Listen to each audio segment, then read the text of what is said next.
labor and delivery video, being that I am going to weekly checkups. Today I went for my weekly checkup. I wanted to record that, but things didn't go as planned. So I thought I would just talk a little bit about what happened today. So I went to my appointment today and I was there for about 2 hours. It was horrible, absolutely horrible. But I actually got some good news out of it. So I am 1 centimeter. Finally, super excited.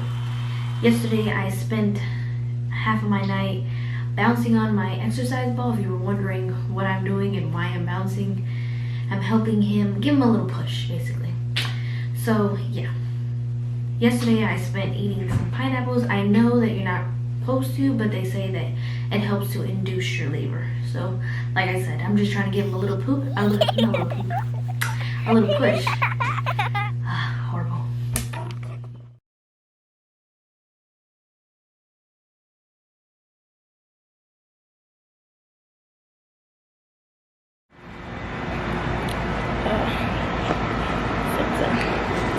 So I look like crap right now, but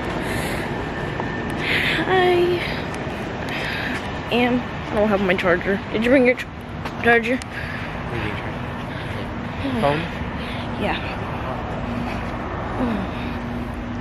So, I know it's dark. It is 4:10 and my water just broke. My doctor told me to go to the hospital, so that's what I'm doing. I know it's still dark, so you can't see me.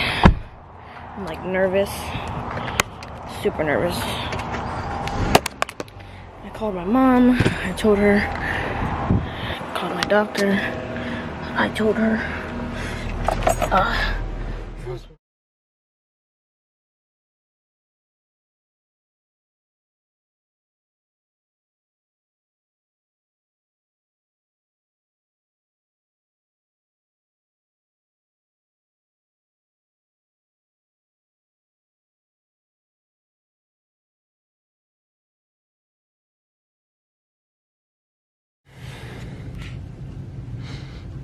Here's Maylina on her little bed in her little outfit, ready to get him out of her. I keep having like on and off contractions.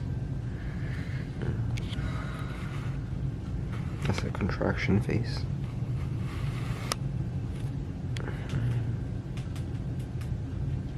Right now she's worried about her mom due to the coronavirus. You know, only a few people are allowed in the room, I guess. Maybe just 2 or 1.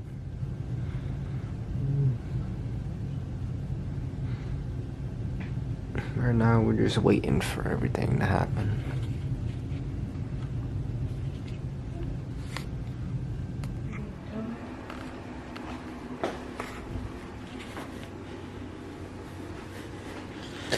This is baby's room. Well, this is everything before the before the effect of her, you know, before the effect of her, you know, giving. Okay, don't hurt yourself. Sorry, I'm a little nervous. All this shit. I would like if you could help me. Oh God.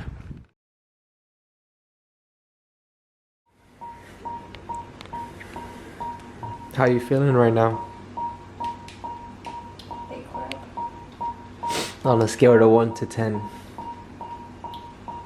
I kind of want to jinx myself. Cause It's gonna happen anyway. Pushing out a baby it's not gonna be painless.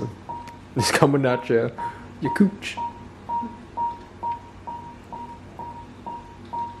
Right now they have her on a wireless reader.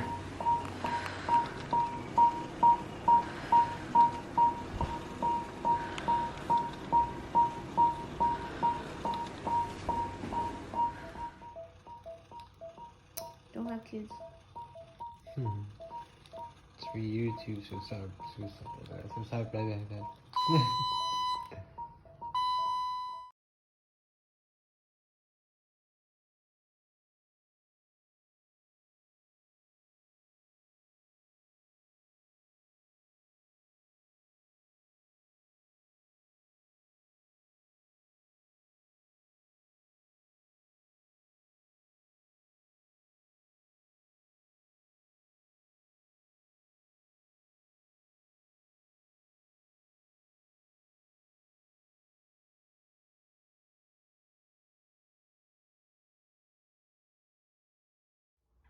Hey everyone, I hope you guys enjoyed those clips.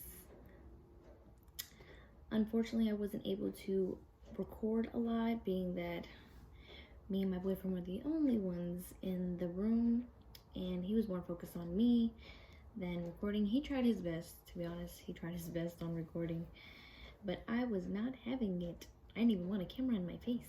I did not want any camera. I was in so much pain from the moment my water broke on my way to the hospital. Wasn't having it. Fortunately, I'm sorry. No. Oh, no. I'm sorry. I'm so sorry. But I thought I would talk a little bit about what happened from the beginning to the end. So I'll start off from that morning. At approximately 4 o'clock in the morning, I was sleeping and I felt a thump at the bottom of my stomach, and I thought, maybe the baby kicked me, but at the same time I was like, I don't know if the baby kicked me because I'm having some contractions, and that contraction was like, it was a killer. So yeah, so I'm thinking maybe I have to pee. So I get up and slowly get out of the bed, and I go to stand up, and I'm like, okay, nothing's coming out, so I'm good. I went to go take a step. Some water came out. A lot of water came out. And I knew it was my water because it was clear, and TMI, I smelled it. It didn't have a smell. So because it's not supposed to have a smell, so I just was trying to make sure, it didn't have a smell. So from there, I'm freaking out. And then my boyfriend wakes up and he's like, oh shit, crap. This is the real deal. We're about to go into labor. So I gave my mom a call. I was actually debating, should I call my doctor, should I call my mom? Call my doctor, call my mom. And I'm like, I'm calling my mom, I'm freaking out. So I call her, she's like, why is she calling me? So she answers the phone and I'm like, well, mom, my water broke. And she's like, your water broke, what? And then, yeah. She's like, okay, I'm gonna get ready. And we hung up the phone.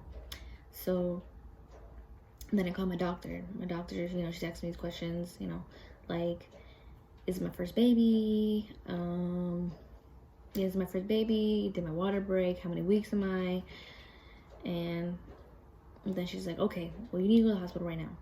Mind you, I wanted to take a shower. I really wanted to take a shower, but he doesn't remember saying it. But he told me I'm crazy. She told you to go to the hospital. So yeah, I went to the hospital. So on our way there, I'm like they weren't that bad, but they were like on and off contractions. And when we got there was a guy, I think he was a security guy, and he asked us like, what are you guys here for or whatever? And I told him that I was here for, my water had broke, and can't stand him. My water had broke, and he was like, okay, stay right there, whatever. So I sat in the car, and then they brought out a wheelchair, and then he went to go park his car. And from there, they scrolled me up to labor and delivery, and we just waited. The lady, she gave me some papers to fill out, so I filled out some papers, And I was not trying to fill out no papers. To be honest, I was not. Because at that point, when I was going upstairs, my contraction started getting a little stronger. In that moment, I was like, I really need my mom at this moment. Like, I need her to fill out these papers. I don't want to fill out these papers.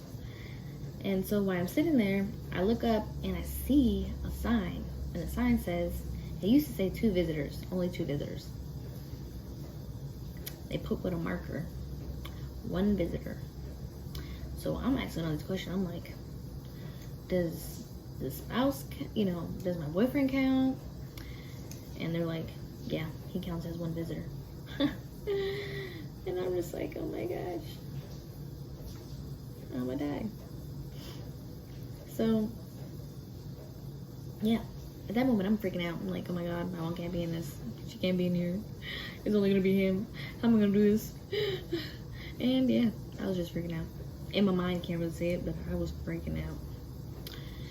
And yeah, so I texted my mom and I'm like, and I sent her a picture and she's like, ugh, really, And I thought she was gonna be able to come up, but I guess the guy downstairs didn't know, and he ended up letting her come upstairs. And then the woman were like, oh, how did you get up here? And she was like, he let me up here. So the lady actually let her in the room for, the lady let her in the room to let her, sorry, look, now I'm messing up. The lady let her in the room so she would know at least, how far I was. And I was only 1 to 2 centimeters. But mind you, I was already 1 centimeter for a week. Because that Tuesday that I gave birth, I was already 1 centimeter. That marked a week. And that same day I was supposed to go to my doctor's appointment, but baby said, we ain't going to no doctor's appointment today.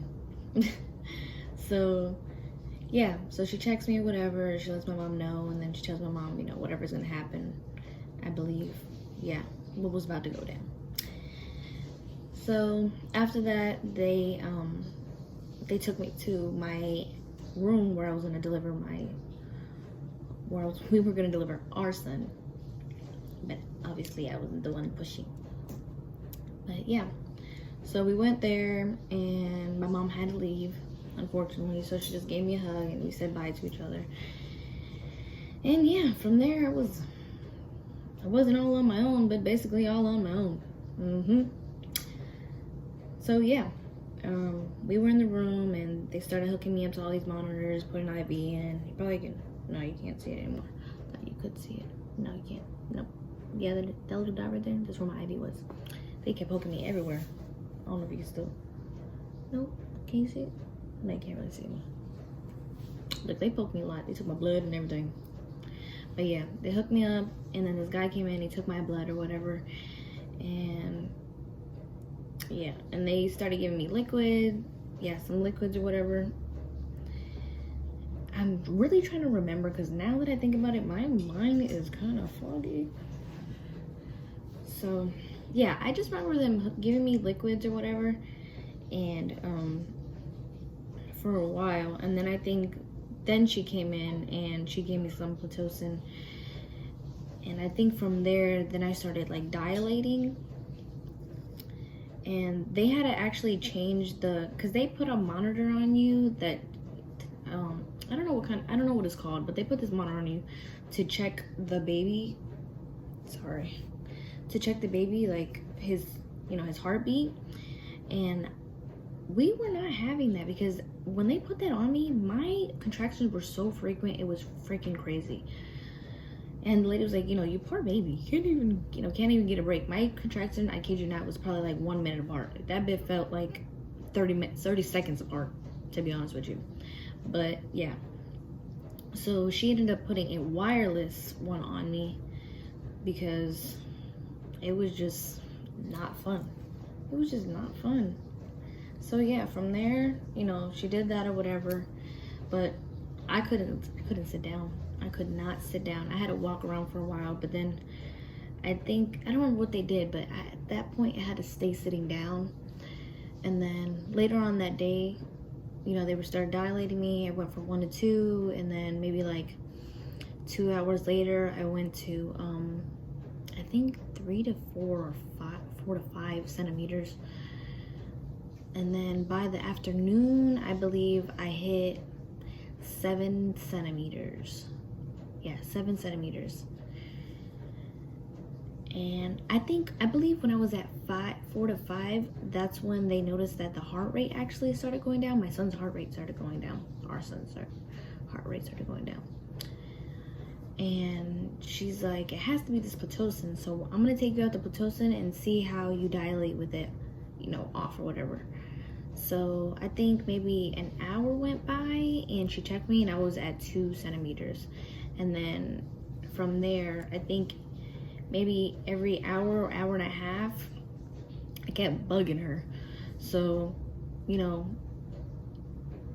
yeah. So maybe after an hour or hour and a half, I think she checked me again. I was 7 centimeters, and then again, then I think I was like 8 to 9, and then from there I was like 9 to 10, I think she said, and then I was just fully dilated.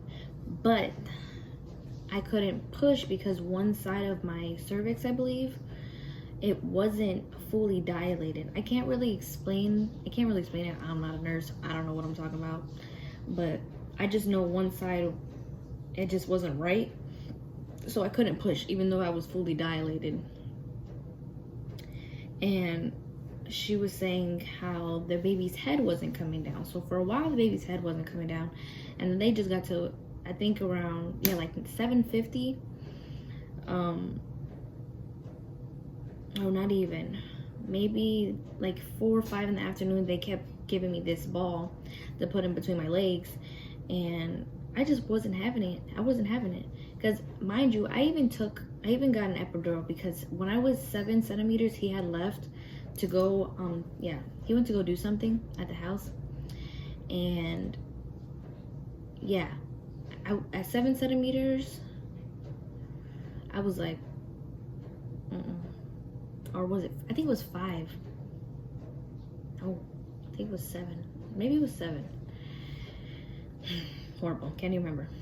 5 or 7, I ended up getting an epidural. And for maybe an hour, it worked. And then after that, I think once I hit like, yeah, it had to be 7. When I hit 7 centimeters,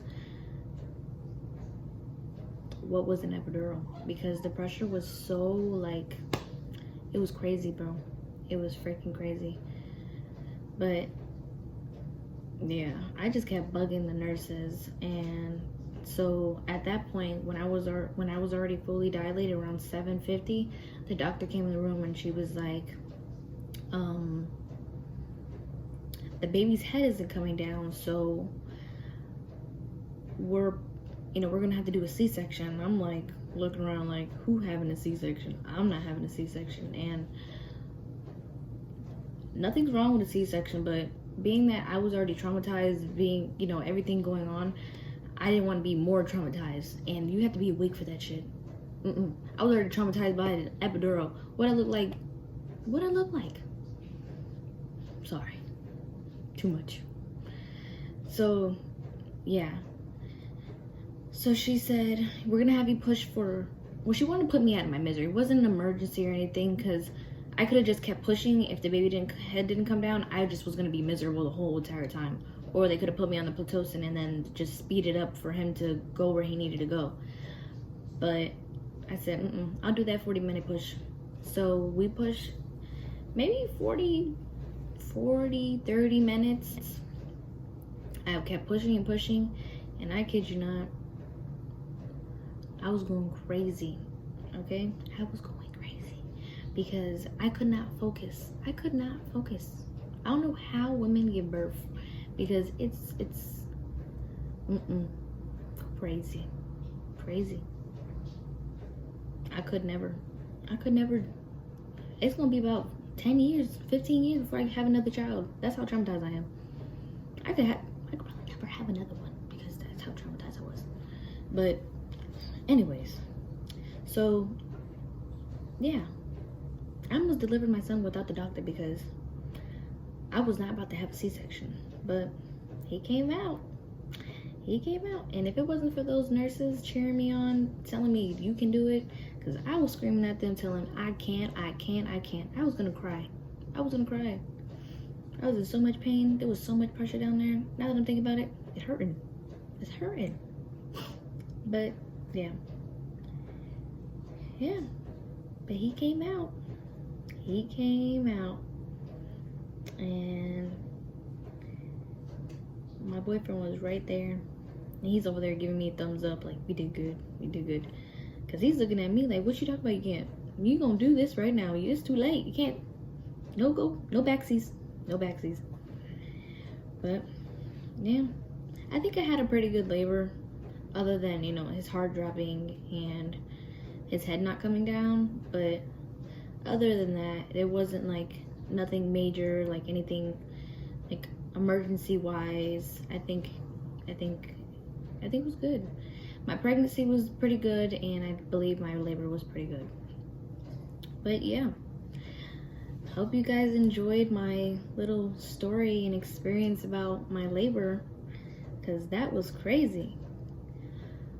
But yeah, thank you guys for watching, and if you guys could please like, subscribe, and comment down below.